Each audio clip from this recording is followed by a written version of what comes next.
Hello, Alan. It's Peter Windsor. Oh, hi Peter, how are you? Yeah, good, mate. Firstly, congratulations to everybody in the team there. What a great race for you and for Kimi in the E21 in China. Yes, it was good. We obviously starting so strongly. So we obviously had one eye on the win, but that wasn't to be, unfortunately. But we still had a very strong result with a sort of less than optimum car, to be honest. So the damages sustained for the Perez incident. So, yeah, it was a bit like, yeah. from your point of view, and you've been around a while, I know it reminded me a little bit of Fernando's drive at Monza that year when he had half the front hanging off the Renault as it was then, and still, I think he finished fourth or something like that. That Kimi drive is not far away from that. No, that's right. It was a reasonable chunk of downforce, but I think what it also did to him, he wasn't quite as let's say cutting through the traffic as well as some of the others, and I think it just hampered him. The loss of front end just hampered him a little bit in diving down in braking into the hairpin, into turn one, to passing people. So not only did it hurt our lap time, but I think it just cost him a little bit in traffic as well, unfortunately. Well, that being so, amazing pace and a brilliant result at the end of it. But I love that bit when he came on the radio and said, "Has the radio broken? Can anybody tell me if the nose is damaged?" or something like that. Yeah, we had said to him, just sort of stand by, we're looking at it, rather than giving the sort of snap answer. But I think he wanted someone a bit quicker. You can never tell with him whether he wants information or no information. So it's a bit tricky race to race. Yeah, absolutely brilliant stuff. And I guess, it's tempting fate to say it, but you're going to a circuit where you looked so good last year, and where the characteristics in terms of it does punish rear tyres for a lot of the teams out there. You must be feeling very, very good right now, I would imagine. Yes, that is true to say. I mean, one never likes to get too optimistic, but I don't see any reason why we can't continue this sort of trend. We didn't have a great Malaysian race, and we're pretty sure we know why, and we've corrected what I wouldn't say errors, but we've learned from there and applied that to Shanghai, and obviously had a very good two very good cars in qualifying there.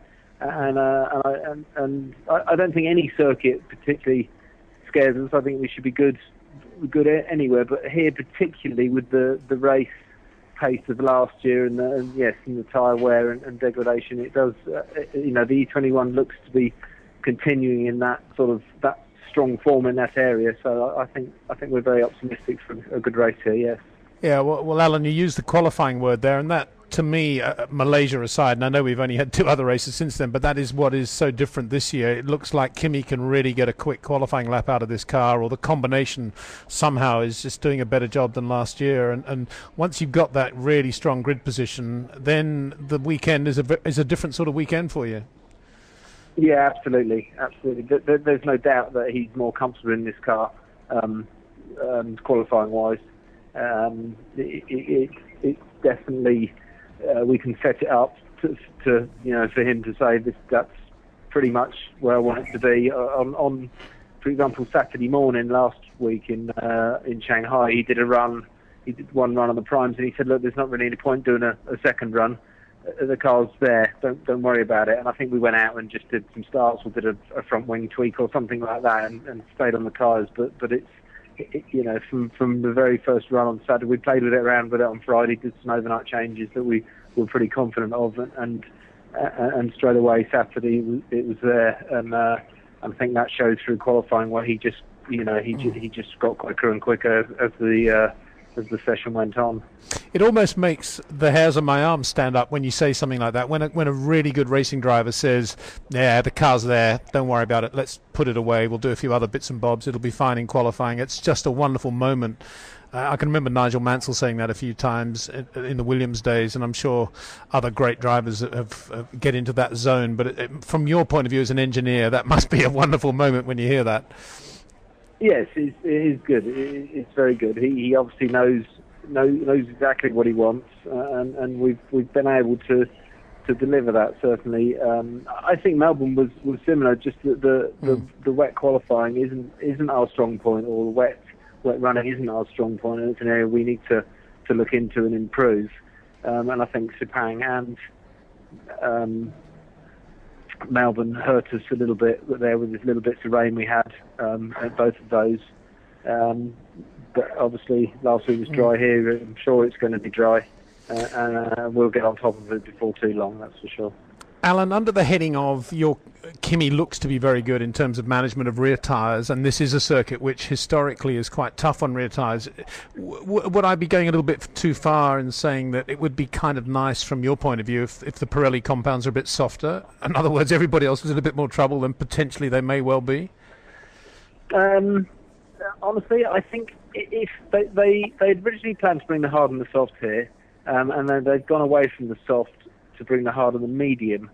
Honestly, I don't think we would. I think I kind of agree with that, because if you saw in Shanghai, the soft tyre really was a qualifying tyre. It lasted for half a dozen or maybe 8 laps at the start of the race, and I think Perez put a set on in the middle of the race and did 7 laps or something. I know they obviously tried something to see if that would work, and it clearly was tough for it.